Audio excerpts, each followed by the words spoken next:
당신은 평생 월급 노예로 살다 그냥 그저 그렇게 은퇴하시겠습니까? 월 300만 원 버는 평범한 직장인이 100억 자산가가 된 비밀을 지금부터 싹 다 공개하겠습니다. 혹시 지금도 주식 차트를 보며 밤잠을 설치고 단타 매매와 테마주에 희망을 걸고 있나요? 주변에서 좋다는 종목을 쫓아다니고 있나요? 그렇다면 당신은 평생 부자가 될 수 없습니다. 지금 당신이 알고 있는 모든 투자 상식을 완전히 뒤집어버릴 충격적인 진실을 지금부터 아낌없이 싹 다 알려드리겠습니다. 이번 영상에서는 절대로 빨리 부자 되는 법을 언급하진 않습니다. 대신 벼락 부자를 꿈꾸는 사람들의 도파민 중독을 끊어내고 워렌 버핏과 어깨를 나란히 한 전설적인 투자자 크리스토퍼 브라운의 진짜 투자 철학을 알려줄 것입니다. 대부분의 개인 투자자들이 주식시장에서 돈을 잃는 이유는 단순합니다. 그들은 투자가 아닌 투기를 하고 있기 때문입니다. 소문에 휩쓸려 충동적으로 매수하고 감정에 휘둘려 잘못된 타이밍에 매도하는 악순환을 반복하죠. 진정한 부자들은 다릅니다. 그들은 주식이라는 종이 조각이 아닌 그 안에 담긴 기업의 가치에 투자합니다. 단기적인 가격 변동에 일희일비하지 않고 훌륭한 기업의 주식을 적정 가격에 사서 장기적으로 동행하는 것을 목표로 삼습니다. 이것이 바로 평범한 직장인도 100억 부자로 만들어 줄 수 있는 유일한 길입니다. 지금 당장 이 비밀을 깨닫고 진짜 부의 길로 들어서세요. 벤저민 그레이엄의 직계 제자이자 워런 버핏의 평생 파트너인 트위디 브라운 펀드의 크리스토퍼 브라운은 수십 년간 월스트리트에서 검증된 투자 원칙들을 체계화했습니다. 그의 투자법은 복잡한 기술적 분석이나 어려운 수학 공식이 필요하지 않습니다. 오히려 너무나 단순하고 명확해서 초보자도 쉽게 따라할 수 있는 것이 특징입니다. 바로 이것이 진정한 가치 투자의 힘입니다. 가장 먼저 알아야 할 것은 주식 투자를 쇼핑하는 것처럼 접근해야 한다는 점입니다. 마트에서 물건을 살 때를 생각해 보세요. 같은 제품이라도 할인 중일 때 사면 더 이득이고 비싸게 파는 곳보다는 싸게 파는 곳에서 사는 것이 당연하지 않습니까? 주식도 마찬가지입니다. 좋은 기업의 주식을 싸게 살 수 있을 때 사야 하는 것입니다. 그런데 이상하게도 대부분의 사람들은 주식이 오를 때 사고 떨어질 때 팝니다. 이는 마치 백화점에서 세일할 때는 안 사다가 정가로 올라갔을 때 사는 것과 같은 어리석은 행동입니다.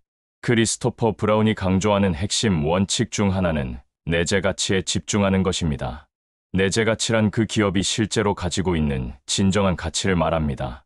마치 부동산의 감정 가격처럼 기업도 객관적인 가치가 존재합니다. 이는 기업의 자산, 수익성, 성장 가능성, 경쟁력 등을 종합적으로 고려해서 산출할 수 있습니다. 현재 주가가 이 내재 가치보다 낮다면 그것이 바로 할인 중인 주식인 것입니다. 이런 할인된 주식을 찾아내는 것이 바로 가치 투자자의 핵심 역량입니다.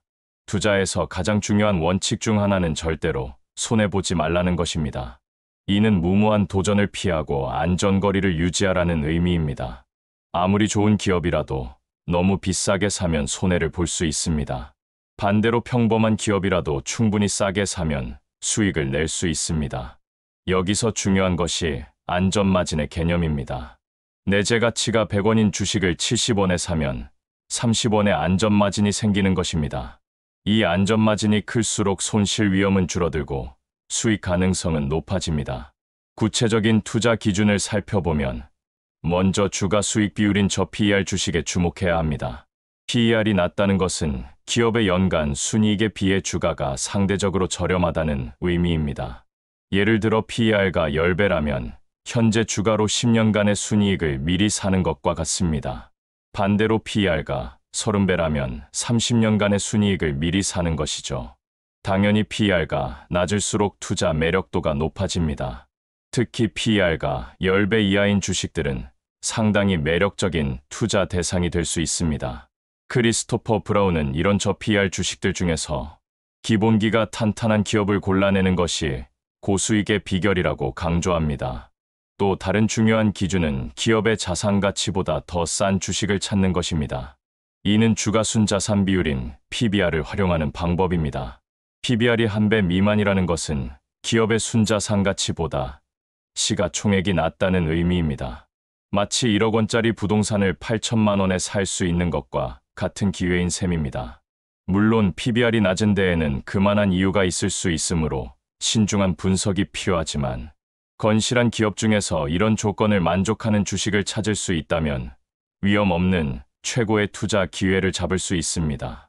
황금 같은 가치주를 찾는 과정에서 주목해야 할 또 다른 신호는 주가가 급격히 하락한 주식들입니다. 물론 모든 하락주가 좋은 것은 아니지만 일시적인 악재나 시장 전체의 하락으로 인해 우려한 기업의 주가가 과도하게 떨어진 경우가 있습니다. 이때가 바로 기회입니다. 주가 하락은 양날의 칼과 같아서 위험 요소이기도 하지만 동시에 저가 매수의 저로 기회이기도 합니다. 중요한 것은 하락 원인이 일시적인 것인지 구조적인 것인지를 정확히 판단하는 것입니다. 실제로 많은 성공한 투자자들이 시장의 패닉 상황에서 큰 수익을 얻었습니다. 2008년 금융위기 때나 2020년 코로나19 사태 때를 떠올려 보세요. 당시 모든 주식이 폭락했지만 그 후 몇 년간 엄청난 상승을 보였습니다. 물론 모든 기업이 회복된 것은 아니지만 기본기가 탄탄한 우량 기업들은 위기를 극복하고 더 강해졌습니다. 이것이 바로 위기 속에서 기회를 찾는 가치 투자의 진수입니다. 하락주를 분석할 때는 먼저 하락 원인부터 파악해야 합니다. 단순한 실적 부진인지, 산업 전체의 침체인지, 일회성, 비용 발생인지, 아니면 근본적인 사업 모델의 한계인지를 구분해야 합니다. 예를 들어 자연재해로 인한 공장, 가동 중단이나 소송 비용 발생 같은 일회성 요인이라면 시간이 지나면서 해결될 가능성이 큽니다. 반면 디지털 전환에 적응하지 못하는 전통 산업이나 기술 변화로 인한 경쟁력 상실이라면 회복이 어려울 수 있습니다.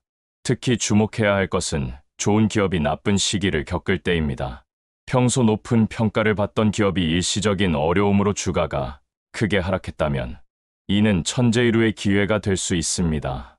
이런 기업들은 위기 극복 능력이 검증되어 있고 경영진의 능력과 기업 문화가 우수하며 재무 상태도 비교적 안정적인 경우가 많습니다. 따라서 일시적인 주가 하락은 오히려 좋은 투자 타이밍이 될 수 있습니다. 기업 내부자들의 움직임을 관찰하는 것도 중요한 투자 신호입니다. 경영진이나 대주주가 자사주를 매수한다는 것은 현재 주가를 저평가되었다고 판단한다는 의미입니다. 특히 CEO나 최대 주주가 개인 자금으로 대량 매수에 나선다면 이는 매우 강력한 긍정 신호입니다. 기업을 가장 잘 아는 사람들이 직접 돈을 투자하는 것이니 이보다 확실한 신호는 없을 것입니다. 반대로 경영진이 지속적으로 자사주를 매도한다면 주의해야 합니다. 내부자 거래 정보는 금융감독원 전자공시 시스템을 통해 확인할 수 있습니다. 임원이나 주요 주주의 지분 변동 현황을 정기적으로 모니터링하면 투자에 도움이 됩니다. 특히 여러 임원이 동시에 매수에 나서거나 지분 매수 규모가 상당할 때는 그 기업에 대해 더 깊이 분석해 볼 필요가 있습니다. 하지만 내부자 거래만으로 투자 결정을 내려서는 안 됩니다. 때로는 경영진도 잘못 판단할 수 있고 개인적인 자금 사정으로 매도하는 경우도 있기 때문입니다. 중요한 것은 내부자 거래를 하나의 참고 지표로 활용하면서도 독립적인 분석을 병행하는 것입니다. 스크리닝 과정에서 놓치기 쉬운 숨은 보석 같은 주식들을 찾는 방법도 있습니다. 대부분의 투자자들이 대형주에만 관심을 갖는 동안 중소형주 중에는 뛰어난 투자 기회가 많이 숨어 있습니다. 이런 기업들은 애널리스트의 분석 대상에서 제외되거나 기관 투자가들의 관심권 밖에 있어서 저평가되는 경우가 많습니다. 크리스토퍼 브라운은 바로 이런 숨은 진주들을 찾아내는 능력으로 유명합니다. 숨은 가치주를 찾기 위해서는 남들이 보지 않는 곳을 봐야 합니다. 예를 들어 지방에 본사를 둔 견시한 제조업체, 특정 분야에서 독점적 지위를 갖고 있지만 규모가 작은 기업, 오래된 업력을 가진 전통 기업 중에서 꾸준히 혁신하고 있는 곳들이 대표적입니다. 이런 기업들은 화려하지는 않지만 안정적인 수익을 창출하며 꾸준히 성장하는 경우가 많습니다. 또한 스핀오프나 분사 상황에서도 기회를 찾을 수 있습니다. 대기업이 자회사를 분리 상장시킬 때 기존 주주들이 관심 없는 사업이라고 판단해서 주식을 매도하는 경우가 있습니다. 하지만 독립된 기업으로서는 더 효율적으로 운영될 수 있고 전문성을 바탕으로 성장할 가능성도 있습니다. 이런 상황에서 생기는 일시적 가격 왜곡을 활용하면 좋은 수익을 얻을 수 있습니다. 주식이 싼 데에는 반드시 이유가 있다는 점을 항상 염두에 두어야 합니다. 저평가의 함정에 빠지지 않으려면 정확한 원인 분석이 필요합니다. 가장 흔한 함정은 사양산업에 속한 기업들입니다. 아무리 PER이나 PBR이 낮아도 미래가 없는 사업이라면 투자 가치가 없습니다. 예를 들어 종이신문 산업이나 전통적인 음반 산업 같은 경우가 그렇습니다. 경영진의 도덕성 문제도 중요한 리스크 요인입니다. 회계 부정이나 배임, 횡령 등으로 논란이 된 기업들은 아무리 재무지표가 좋아도 피하는 것이 안전합니다. 이런 기업들은 언제 또 다른 문제가 터질지 모르고 기업 이미지 손상으로 인한 사업 타격도 불가피합니다. 과도한 부채도 위험 신호입니다. 부채 비율이 300%를 넘거나 이자 보상 배율이 2배 이하인 기업들은 금리 상승이나 경기 침체 시 큰 어려움을 겪을 수 있습니다. 특히 단기 부채 비중이 높은 기업들은 유동성 위기에 노출될 가능성이 크므로 주의해야 합니다. 시장 점유율이 지속적으로 하락하는 기업도 문제입니다. 이는 경쟁력 약화를 의미하며 미래 수익성 악화로 이어질 가능성이 높습니다. 특히 기술 변화가 빠른 산업에서 이런 현상이 나타나면 회복이 어려울 수 있습니다. 기업의 기초 체력을 점검하는 구체적인 방법을 살펴보겠습니다. 먼저 대차대조표부터 분석해야 합니다. 유동자산과 유동부채의 비율인 유동비율이 150% 이상이면 단기 유동성이 양호하다고 볼 수 있습니다. 현금 및 현금성 자산의 규모도 중요합니다. 매출액 대비 현금 보유액이 20% 이상이면 재무 안정성이 높다고 평가할 수 있습니다. 부채 구조도 세심히 살펴봐야 합니다. 단순히 부채 비율만 볼 것이 아니라 부채의 성격을 파악해야 합니다.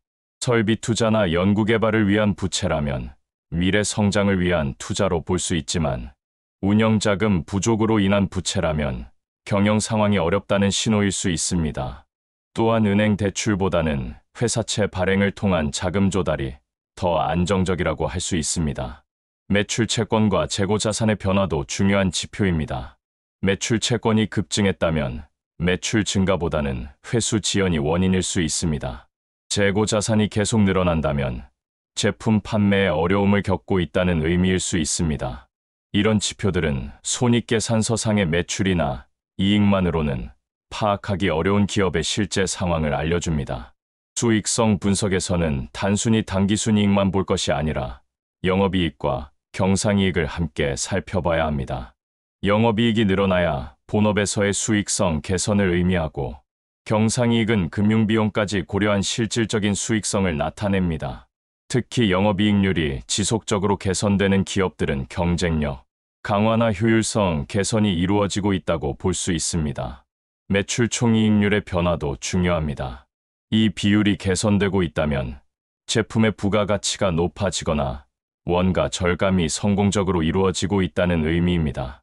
반대로 매출 총이익률이 지속적으로 하락한다면 가격 경쟁, 심화나 원자재 가격 상승 등으로 수익성의 압박을 받고 있다고 해석할 수 있습니다. 자기자본 수익률은 주주 관점에서 가장 중요한 지표 중 하나입니다. ROE가 15% 이상을 꾸준히 유지하는 기업들은 주주 가치 창출 능력이 뛰어나다고 평가할 수 있습니다. 다만 과도한 부채를 통해 ROE를 높인 것은 아닌지 확인해야 합니다. ROE를 순이익률, 자산회전율, 부채 비율로 분해해서 분석하면 수익성의 원천을 파악할 수 있습니다. 기업의 미래, 전망을 평가하기 위해서는 16가지 핵심 질문에 대한 답을 찾아야 합니다. 우선 이 기업이 속한 산업의 성장성부터 살펴봐야 합니다. 시장 규모가 확대되고 있는 산업인지, 새로운 기술이나 규제 변화로 성장 기회가 생기는 산업인지를 파악해야 합니다. 반대로 구조적 쇠퇴기에 있는 산업이라면 아무리 개별 기업이 우수해도 한계가 있을 수 있습니다. 경쟁 우위의 지속 가능성도 중요합니다.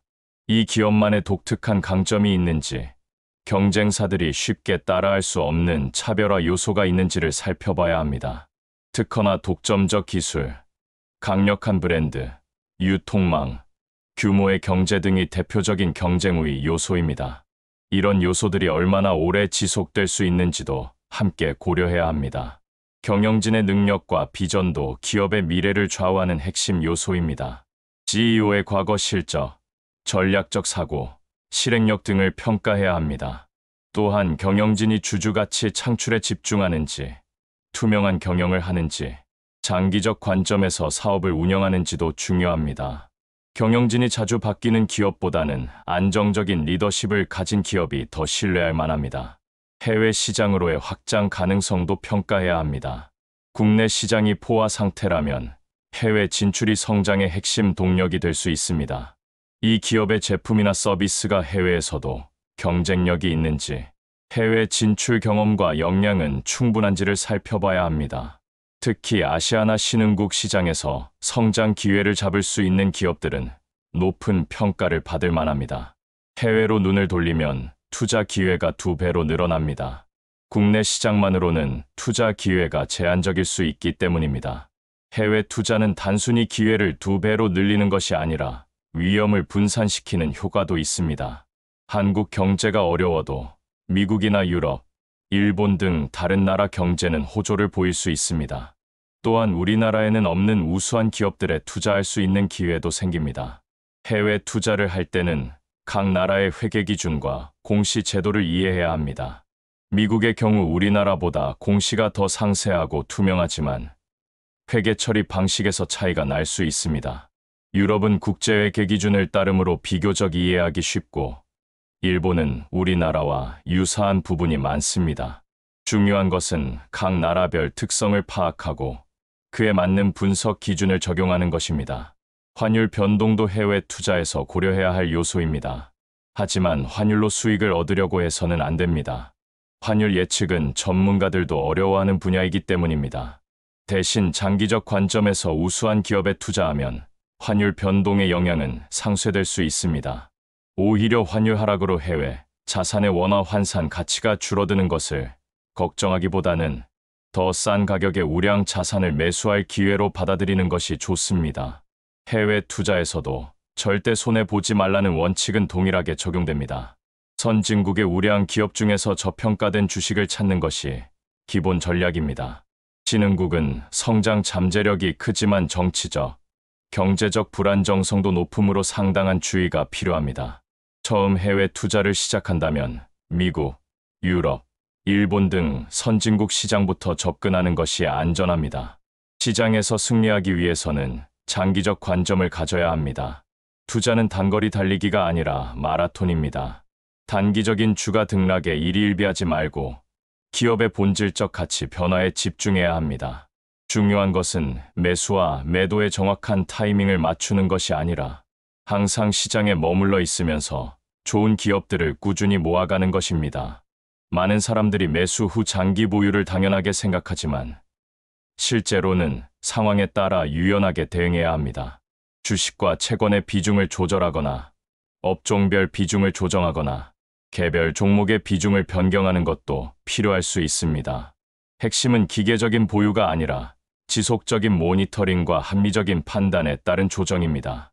개인 투자자가 직접 모든 것을 분석하고 관리하기 어렵다면 전문가의 도움을 받는 것도 좋은 방법입니다. 하지만 펀드 매니저를 선택할 때는 신중해야 합니다. 단기 성과보다는 장기 성과를 중시하고 일관된 투자 철학을 가지고 있으며 리스크 관리 능력이 검증된 매니저를 찾아야 합니다. 또한 보수율이 합리적이고 투명한 운용 정책을 가진 펀드를 선택하는 것이 중요합니다. 시장은 때로는 큰 변동성을 보이며 투자자들을 유혹하거나 공포에 빠뜨립니다. 마치 롤러코스터처럼 짜릿한 등락을 보이면서 투기적 투자를 부추기기도 합니다. 하지만 이런 유혹을 뿌리치고 원칙을 고수하는 용기가 필요합니다. 남들이 탐욕에 빠져 있을 때는 조심하고 남들이 공포에 떨고 있을 때는 기회를 찾는 것이 성공하는 투자자의 자세입니다.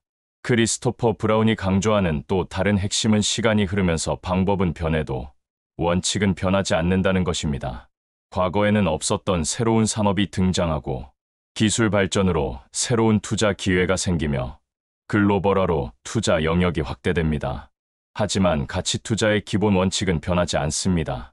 좋은 기업을 싸게 사서 장기간 보유한다는 것, 안전 마진을 확보한다는 것, 감정에 휘둘리지 않고 합리적으로 판단한다는 것은 여전히 유효합니다.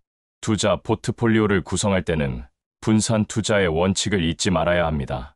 아무리 확신하는 종목이라도 전체 자금의 20% 이상을 투자하는 것은 위험합니다. 업종별로도 적절히 분산해야 하며 경기 민감주와 디펜시브주를 적절히 조합하는 것이 좋습니다. 또한 시가총액별로도 분산하여 대형주와 중소형주를 함께 보유하는 것이 안전합니다. 이는 한 바구니에 모든 계란을 담지 말라는 투자 격언과 일치하는 지혜입니다. 리밸런싱도 중요한 포트폴리오 관리 기법입니다. 정기적으로 포트폴리오를 점검해서 비중이 크게 벗어난 종목들을 조정해야 합니다.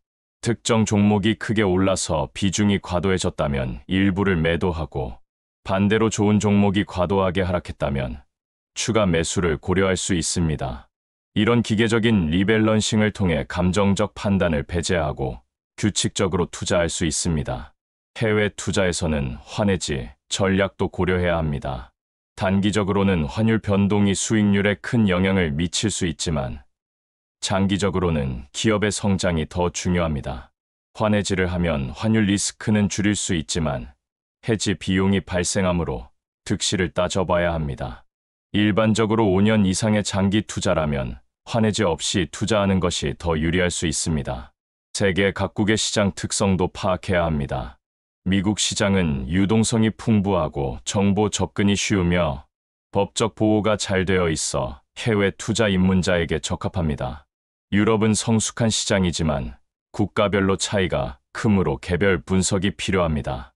일본은 기업 지배 구조 개선과 주주 친화 정책 확대로 투자 매력이 높아지고 있습니다. 중국은 성장 잠재력이 크지만 정치적 리스크와 회계 투명성 문제를 고려해야 합니다. 투자 성공의 핵심은 인내심입니다. 주식시장은 단기적으로는 투표 기계이지만 장기적으로는 체중계라는 말이 있습니다.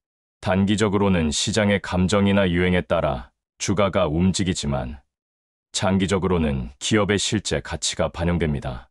따라서 좋은 기업을 적정 가격에 사서 오래 보유하는 것이 가장 확실한 투자법입니다. 시장의 변동성을 활용하는 방법도 있습니다. 주식시장은 항상 변동하기 때문에 동일한 기업이라도 때로는 싸게, 때로는 비싸게 거래됩니다. 이런 변동성을 이용해서 보유 종목이 과도하게 상승했을 때 일부를 매도하고 과도하게 하락했을 때 추가 매수하는 전략을 사용할 수 있습니다. 이를 위해서는 각 종목별로 적정 가치 범위를 설정하고 이를 기준으로 매매 결정을 내리는 것이 좋습니다. 배당 투자도 가치 투자의 중요한 축입니다. 꾸준히 배당을 지급하고 배당 성향을 늘려가는 기업들은 안정적인 현금 흐름을 가지고 있고 주주 친화적 경영을 한다는 의미입니다. 특히 배당 귀족주라고 불리는 20년 이상 연속 배당을 유지하고 증액해온 기업들은 투자 안정성과 수익성을 동시에 제공합니다. 배당 수익률도 중요하지만 배당의 지속 가능성이 더욱 중요합니다. 일시적으로 높은 배당을 주는 기업보다는 꾸준히 배당을 늘려가는 기업이 더 가치 있습니다. ESG 요소도 현대 투자에서 빼놓을 수 없는 고려사항입니다. 환경과 사회적 책임, 지배구조가 우수한 기업들이 장기적으로 더 나은 성과를 보이는 경우가 많습니다. 특히 젊은 세대 소비자들이 기업의 사회적 가치를 중시하고 기관 투자가들도 ESG를 투자 기준에 포함시키는 추세입니다. 따라서 ESG 등급이 높은 기업들이 미래에 더 높은 평가를 받을 가능성이 큽니다. 기술주 투자에서는 특별한 주의가 필요합니다. 기술 변화 속도가 빨라서 오늘의 승자가 내일의 패자가 될 수 있기 때문입니다. 기술주에 투자할 때는 기술의 우수성뿐만 아니라 사업 모델의 확장성, 네트워크 효과, 전환 비용 등을 종합적으로 고려해야 합니다. 또한 기술주는 변동성이 크므로 포트폴리오에서 적절한 비중을 유지하는 것이 중요합니다. 감으로 하는 투자는 반드시 버려야 합니다. 많은 개인 투자자들이 직감이나 소문, 추천에 의존해서 투자하다가 큰 손실을 입습니다.